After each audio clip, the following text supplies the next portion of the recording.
Kita berjumpa lagi dalam program Berkat, Belajar Kebenaran Tuhan by Pelangi Kristus. Kali ini bersama saya Heni dan tentunya bersama narasumber kita yaitu Ibu Magdalena Pranata. Iya. Halo Ibu, Shalom. Shalom, kabarnya penuh sukacita, semangat Ibu Bapak dan yang menonton acara program Berkat dari Pelangi Kristus. God bless you. Oke, Ibu. Hari ini itu kita akan membahas tentang gentle parenting. Yeah. Nah, ini kan sekarang gentle parenting itu cukup banyak di TikTok ya Bu ya. Betul. Nah, istilah gentle parenting dan penerapannya ini banyak juga dibahas oleh orang-orang. Nah, sebagai orang tua yang menganut metode ini itu cenderung menuruti setiap keinginan dan menyingkirkan didikan dan disiplin yang keras. Nah, orang tua melakukan ini harapannya supaya anak-anak itu mampu menentukan sendiri keputusan dalam hidupnya dan mampu berempati terhadap setiap tindakan orang lain. Nah, menurut Ibu, dalam perspektif firman Tuhan dan pengalaman Pelangi Kristus mendidik anak, itu selama bertahun-tahun ini sebenarnya gentle parenting ini apakah sesuai untuk diterapkan dalam mendidik anak? Iya, wah ini memang pertanyaan yang menurut saya sangat penting ya.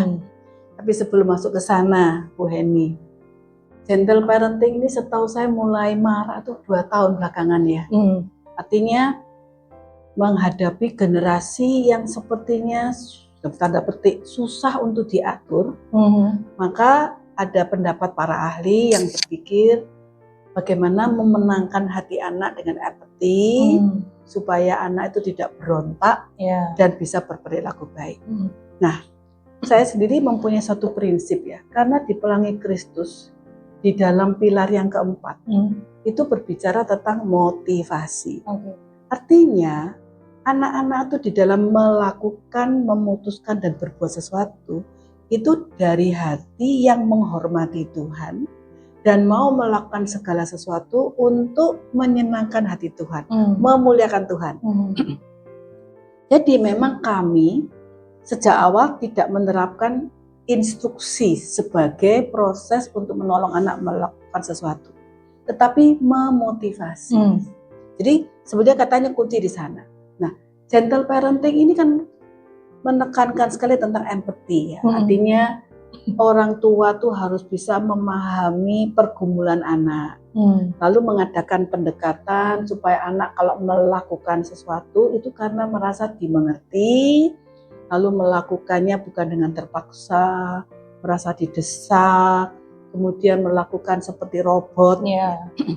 Dari satu sisi, pertanyaannya begini, apa tujuan gentle parenting? Itu yang paling penting. Betul. Kalau tujuannya adalah supaya orang tua itu lebih mudah mendapatkan hati anak karena anak merasa oh orang tua saya itu mau nuruti saya, paham gitu ya, mau mengerti saya. Kalau tujuannya itu nanti jadi permisif. Oh iya, ya kan? Jadi apa tujuannya? Sebenarnya kalau bagi pendidikan Kristen, tujuan pendidikan itu kan sebetulnya untuk anak mengasihi Tuhan. Nah, jadi sebenarnya kata kuncinya di sini. Bagaimana orang tua Kristen melakukan gentle parenting yang bisa menolong anak lebih mengasihi Tuhan. Nah, itu harus menjadi prinsipnya. Sehingga waktu orang tua melakukan pendekatan empati, supaya kata-katanya tidak cenderung intimidasi atau cenderung memberi instruksi, pokoknya, gitu kan ya. Tetapi ada satu motivasi dalam diri orang tua. Apa yang saya katakan kepada anak ketika dia tantrum, anak kecil ya, atau orang dewasa juga tantrum ya. Ketika dia tantrum, ketika dia ngambek, ketika keluar sikap mau menangnya sendiri, ketika natur dosa itu menguasai seorang anak ya, karena kita percaya anak dikandung, dilahirkan dalam dosa, berarti memang kita kan berhadapan dengan karakter dosa. Nah, dosa itu sebenarnya arahnya begini, anak akan mencintai diri sendiri. Nah, kalau orang tua tidak mengingat bahwa tujuan gentle parenting adalah supaya anak mengasihi Tuhan, nanti waktu menerapkan yang terjadi pasti ke arah permisif kalau tidak menyadari tujuan utama ini. Ya. Jadi kalau sampai jadi permisif itu bertentangan dengan Alkitab. Sebab begini, kalau memang tujuannya adalah melalui pendekatan gentle parenting yang ya mau mengerti pergumulannya anak. Kedua, memperlakukan anak dengan respect. Ya, jadi tidak merasa anak itu sebagai objek. Bahwa ini anakku, ya terserah aku, tidak. Tapi respect karena anak ini adalah titipan Tuhan. Kemudian juga waktu melakukan gentle parenting kan memang ada namanya, kalau di dalam teorinya kan ada batasan-batasannya. Iya. Ada konsisten dan konsekuen. Tapi kalau ukuran-ukuran itu bersifat umum, pendidikan Kristen lalu tidak mempunyai arah yang jelas. Karena itu bagaimana caranya konkretnya? Melakukan gentle parenting yang menolong anak mengasihi Tuhan. Nah, kita kembali ke Ulangan pasal 6. Situ kan dikatakan begini, hai orang Israel, Tuhan itu esa. Lalu dikatakan, kasihilah Tuhan Allahmu dengan segenap hatimu, segenap jiwamu, segenap akal budimu, segenap kekuatanmu. Dan ajarkan. Nah, berarti orang tua itu harus melakukan mengasihi Tuhan lebih dahulu. Baru mengajarkan kepada anak untuk mengasihi Tuhan. Yang sering terjadi kan orang tua menafsir atau beranggapan saya harus menolong anak untuk mengasihi Tuhan. Padahal kita mengatakan orang tua harus mengasihi Tuhan lebih dulu, baru mengajar anaknya. Jadi gentle parenting bagaimana penerapannya untuk menjaga dia tetap benar sesuai dengan prinsip Alkitab. Pertama, orang tua melakukannya dengan hati yang mengasihi Tuhan. Tuhan, tolonglah saya supaya dengan hati seperti Engkau, saya akan menolong anak-anak saya supaya mengasihi Engkau. Maka saya mau melakukan parenting dengan hati yang lembut, dengan hati yang mau mengerti pergumulan anak yang berdosa ini, supaya mereka melakukannya karena mereka melihat bahwa kami sebagai parents, kami mengasihi Tuhan. Mereka melihat teladan, baru gentle parenting itu memenangkan hati mereka untuk melakukan apa yang baik. Misalnya, waktu anak tantrum, gentle parenting kan menasihatkan, mengatakan kalimat, nak, kalau kamu tantrum, mama tidak bisa mendengar maksudmu apa, maka tidak akan tercapai niatmu. Jadi kamu harus berhenti tantrum, berusaha dengan kalimat yang lemah lembut dan baik. Sebetulnya kalau secara umum ini kan lebih baik daripada dengan kekerasan, dengan ancaman, atau bahkan dengan memberi hadiah misalnya. Kalau kamu berhenti tantrum nanti diajak jalan-jalan, itu kan juga nggak boleh, ya kan? Karena itu hanya merubah sesaat. Tapi pada waktu anak tantrum, papa mama itu dengan cepat, ya kalau ini nanti menjadi kebiasaan itu akan sangat mudah. Tuhan tolong saya, supaya melalui proses di mana anak ini sedang bergumul dengan sikap yang egois atau mau menangnya sendiri atau sedang ingin berontak, supaya Roh Kudus menguasai hati saya. Lalu dengan hati Tuhan mengatakan, nak, kalau kamu bersikap tidak jelas, tidak berkata-kata dengan jelas, mama tidak mengerti. Mama ini ingin menolong kamu supaya kamu mengerti bahwa Tuhan Yesus sayang sama kamu.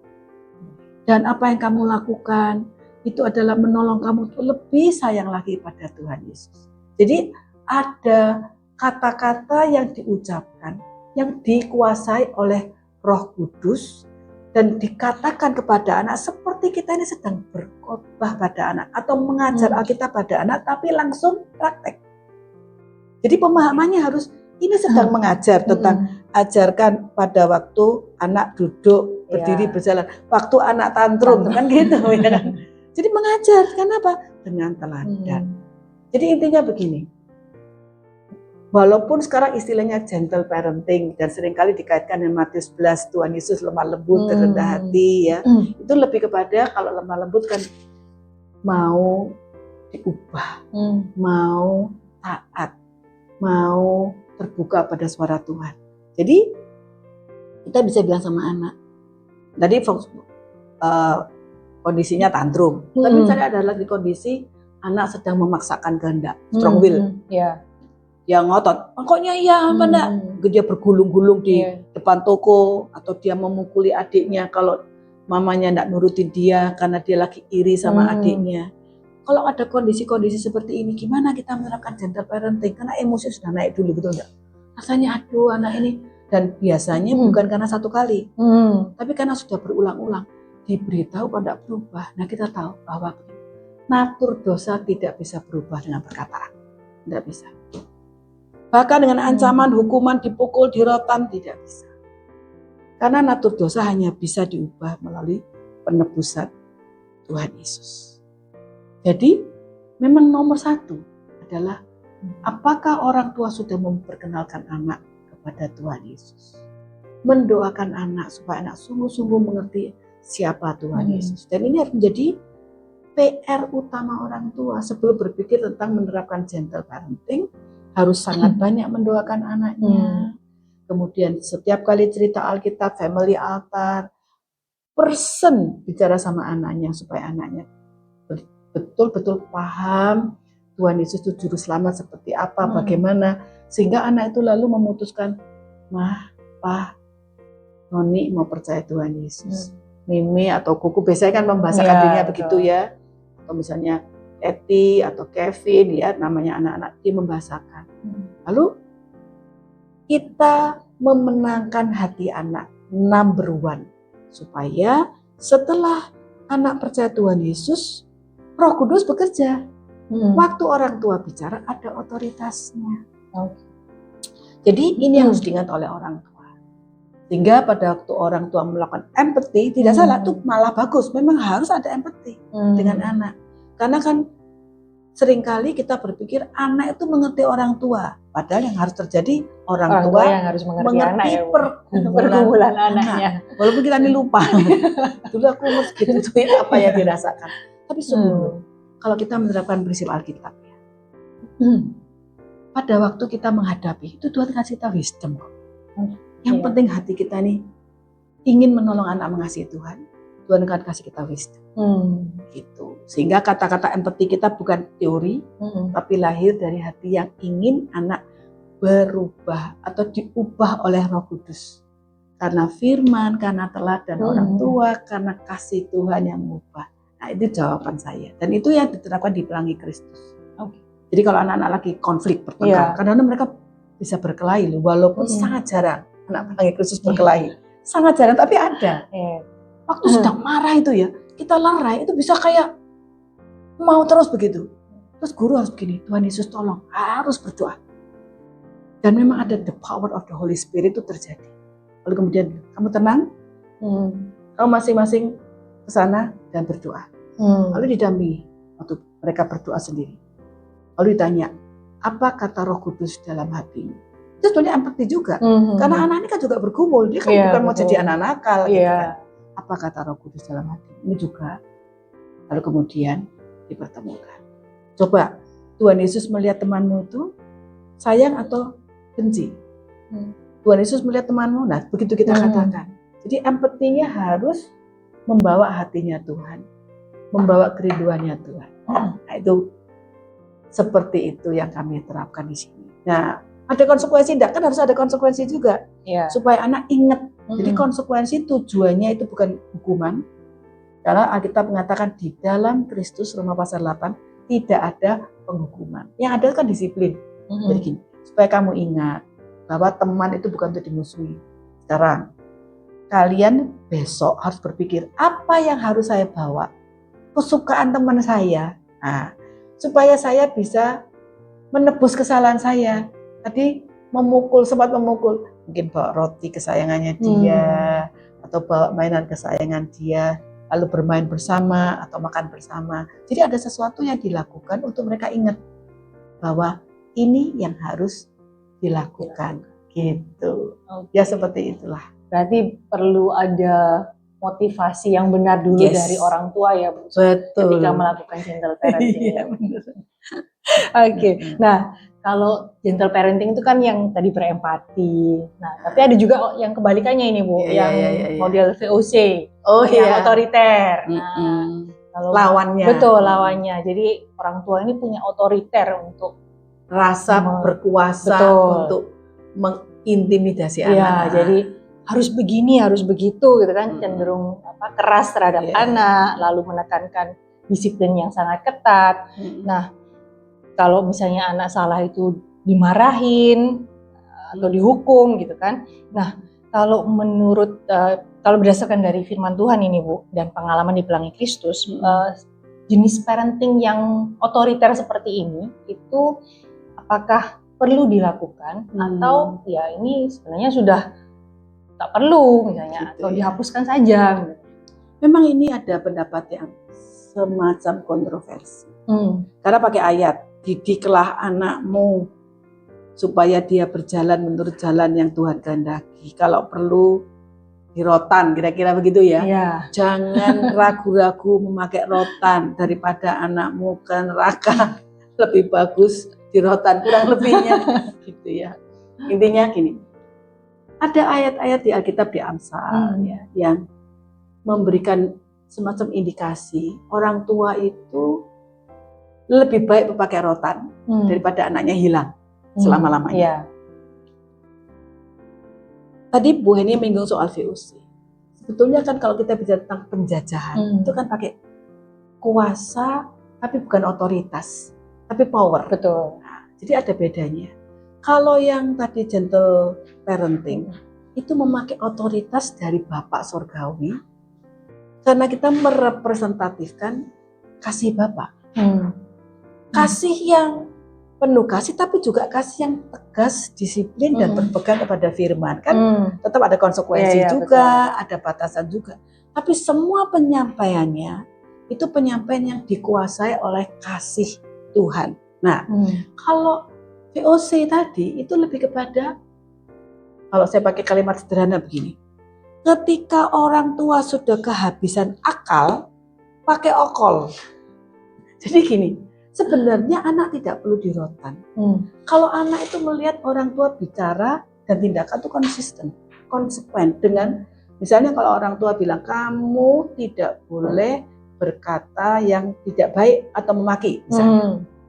Lalu kemudian ternyata anaknya memaki pembantu atau asisten, memaki atau kemudian mengatakan kata-kata yang jorok, misalnya, karena mungkin dia dengar dari teman-teman atau lingkungannya. Lalu kita marah sama dia, kemudian kita katakanlah memukul, menampar, karena kan mulutnya. Padahal anak itu sering mendengar mamanya atau papanya mengata-ngatai asistennya. Misalnya bodoh kamu, misalnya. Atau kalau terlambat langsung dimaki. Kan anak itu mendengar dan melihat. Jadi pada waktu anak itu mendapatkan perlakuan yang tidak konsisten dari orang tua, dia menunjukkan sifat rebel. Lalu orang tua ingin mematahkan rebel pemberontakan itu dengan cara keras karena sudah diomongin halus tidak bisa. Kan biasanya kan kalau orang tua normal lo ya, tidak langsung mukul kan. Biasanya kan kasih tahu dulu satu kali, dua kali. Setelah tidak bisa baru dirotan kan gitu. Nah, kalau tadi pertanyaannya apakah perlu, sebenarnya ketika kita sudah punya Roh Kudus, pendekatan rotan itu sudah tidak diperlukan karena anak sudah bisa memahami bahasa. Rotan itu dibutuhkan ketika anak belum mengerti bahasa. Maksud saya bukan rotan sungguhan ya, tapi misalnya begini. Anak umur 3 tahun, waktu kita menjelaskan dia belum paham, maka orang tua mungkin perlu memberikan penjelasan. Nak, kalau kamu menendang adikmu, itu sakit. Coba, sekarang mama sudah memberitahu kamu kan, kalau nanti kamu mengulang, mama akan memberikan kepada kamu sebuah pengalaman yang sama supaya kamu mengerti. Kalau menendang itu satu, kamu sedang tidak menghargai adikmu, itu menimbulkan kesakitan. Jadi waktu kamu melakukan itu kedua atau ketiga kalinya, mama akan memberikan pengalaman yang sama. Nah, kalau dia melakukan itu, orang tua akan begini, oke, kamu kan sudah beritahu, nggak boleh. Sekarang sini. Jadi kamu tendang kaki adik itu, oke, sekarang kalau kakimu mama pukul, bagaimana rasanya? Jadi artinya diberikan bukan kekerasan ya, tapi diberikan satu pengalaman yang membuat dia belajar. Bab menyakiti itu sakit, tidak baik. Dan itu dilakukan dengan membuat narasi sebelumnya. Jadi bukan dengan emosi. Nah, bedanya apa? Kekerasan yang biasanya dilakukan oleh orang tua, dia emosi. Panggil, gini ya, kamu begitu sama adikmu, langsung dipukuli. Nah, berarti kan dengan emosi. Bahkan ada yang menerapkan pakai rotan itu juga dengan emosi. Itu yang tidak diperkenankan. Nah, saya membaca ada satu buku pendidikan yang berkata, anak itu sampai dengan umur 4 tahun bisa diberikan pendekatan semacam kekerasan itu tadi untuk dia mengerti bahwa yang dilakukan tidak baik. Tapi setelah dia sudah bisa mengerti bahasa, maka tidak boleh melakukan kekerasan fisik karena dia sudah bisa berbahasa, sudah mengerti, sudah paham bahwa kalau dia menendang itu adalah sikap yang tidak baik. Dia sudah bisa paham, diberikan contoh, cerita. Ini logikanya sudah mulai bisa berpikir nih, walaupun belum lengkap seperti kalau sudah umur 10 tahun ya kan. Tapi kalau di bawah umur 4, dia masih bisa menerima ketika dia menerima konsekuensi sebagai sebuah bahasa dan pelajaran. Itu yang dikatakan disiplin. Tapi sekali lagi, hanya boleh dilakukan bila amat sangat perlu. Menimbulkan sedikit rasa sakit untuk dia mengerti. Hanya itu. Tapi bukan menyakiti. Nah, beda kan? Kalau kekerasan sampai biru, sampai berdarah, sampai terjadi sakit yang menyakitkan, berarti tujuannya sudah menyimpang. Jadi berarti bagaimana? Saya cerita nih, pada waktu Daniel Yohanes anak kami masih berumur 3 tahun. Ya, karena dia kinestetik waktu kecil, sekarang besar-besar dia seperti anteng gitu ya. Jadi pada waktu itu kan bermain-main dengan teman. Lalu temannya itu berteriak kesakitan karena ditendang sama dia. Padahal sudah saya ingatkan, kaki itu diciptakan Tuhan untuk berjalan gini gitu, sudah saya beritahu. Saya tanya, Daniel tadi bagaimana? Daniel tadi nakal, dia bilang gitu. Apa yang kamu lakukan dengan kakimu? Saya ngajak ngomong. Karena kaki diciptakan Tuhan untuk berjalan, tapi kamu pakai untuk menendang, salah enggak? Salah. Bagaimana saya disiplin dia? Tuh. Sekarang kakimu, yang mana tadi yang buat tendang? Kiri, oke. Sekarang mama bawa penggaris. Sekarang mama mau memberi kamu supaya kamu ingat bahwa menendang itu tidak baik. Mama akan memberi sedikit rasa sakit supaya kamu tahu bahwa menendang itu tidak baik. Tapi sebelum saya memukul ke kakinya dia, saya harus tahu kekerasannya seperti apa yang tidak terlalu keras. Betul? Saya pukulkan ke diri saya, penggaris plastik mika itu loh. Dia bisa bilang begini, Mama coba dulu supaya Daniel enggak kesakitan. Dia bisa ngomong gitu loh. Saya ini kaget loh. Mama coba dulu supaya Daniel enggak kesakitan. Iya nak, karena Mama tidak mau menyakiti kamu. Tapi kamu supaya ingat, dia sodorkan kakinya. Ya mah, supaya Daniel ingat katanya. Saya kasih gini, 1 kali. Belum sakit ya. Dia ngomong gitu. Saya ulangi 2 kali. Sudah mah. Tapi intinya, memang dia berhenti. Dan saya hanya 1 kali itu saja. Waktu dia umur 3,5, belum 4 tahun. Dan itu tidak memberikan rasa hurt atau hate. Dan ada percakapan. Setelah itu saya peluk dia, saya tahu kenapa mama tadi gitu. Karena Daniel kakinya tadi nakal, tadi salah. Gini. Berdoa, dia ngomong sama Tuhan Yesus, Daniel minta ampun. Dan betul-betul dia berhenti enggak nendang lagi. Tapi itu saya lakukan setelah ada perjanjian kalau kamu lagi, jadi harus ada kayak SOP-nya. Gitu. Tapi ada kata tidak diperlukan, enggak perlu. Ada yang memberikan disiplin, sifatnya mengambil haknya dia. Misalnya, sore itu waktu bermain dengan teman-teman. Kalau kamu masih belum bisa berteman dengan baik, ya berarti teman-teman di luar, kamu di dalam sendirian. Sampai kamu nanti mengerti bagaimana berteman dengan baik. Dia nangis, ya gitu. Terus akhirnya saya masukkan dia di kamar, teman-temannya main. Jadi rumah saya waktu itu ruang tamu tuh saya kosongkan untuk teman-temannya bermain. Datanglah, jadi kayak taman bermain. Dia saya masukkan ke kamar. Tapi waktu saya masukkan dalam kamar, saya temani. Karena tidak boleh anak itu sendirian.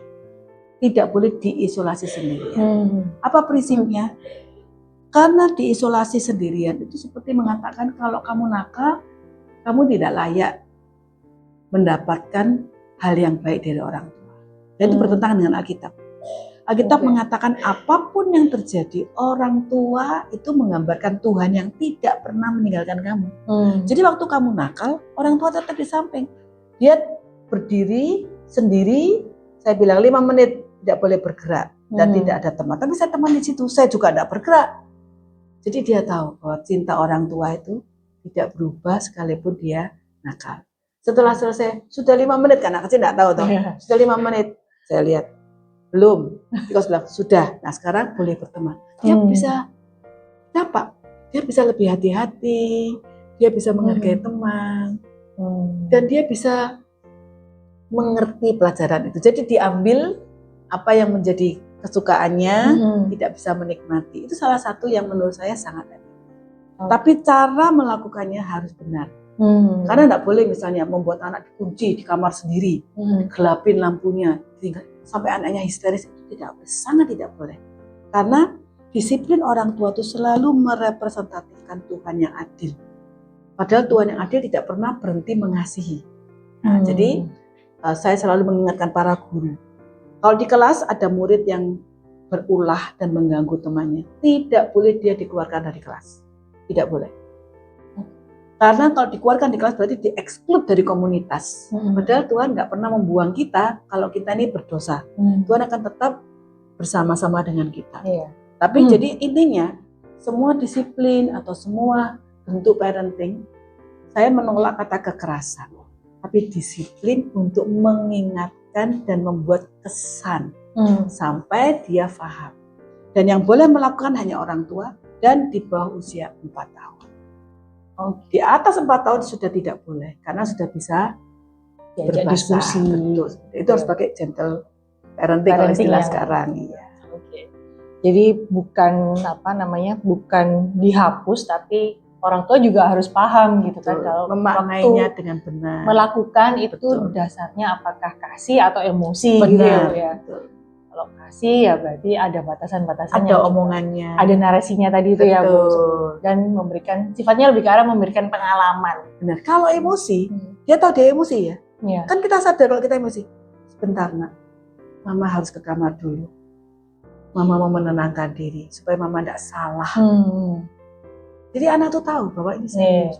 Nggak boleh kalau kita emosi kita harus pause, berhenti dulu. Karena kita kalau emosi bisa lupa. Gitu. Harus tidak boleh melakukan. Oke. Teman-teman, berbagai metode parenting modern bermunculan ya. Hari ini metode 1 dipakai dan mungkin minggu depan sudah berganti lagi atau berkembang. Nah, kita ketahui bersama hanya satu dan akan selalu satu yang terbaik, yaitu parenting menurut firman Tuhan. Pelangi Kristus terus berpegang teguh pada firman Tuhan untuk mendidik setiap anak-anak. Kalau Anda adalah orang tua yang mencari sekolah yang tetap berdiri dalam firman Tuhan, Pelangi Kristus adalah jawabannya. Yuk kunjungi Instagram kami @pelangikristus dan booking jadwal kunjungan sekolah sekarang juga ya. Oke, ya Bu Magda terima kasih atas penjelasannya hari ini. Jadi belajar banyak tentang gentle parenting dan yang bertentangan itu tadi, tapi secara benar gitu ya, menurut firman Tuhan seperti apa. Nah, menarik sekali bahwa di tengah banyak metode parenting yang ada, ini kita belajar bahwa tetap menurut firman Tuhan itulah yang terbaik. Benar. Dan buat teman-teman semua, terima kasih sudah menyimak episode berkat kali ini. Sampai jumpa di episode berkat berikutnya. God bless you. God bless you.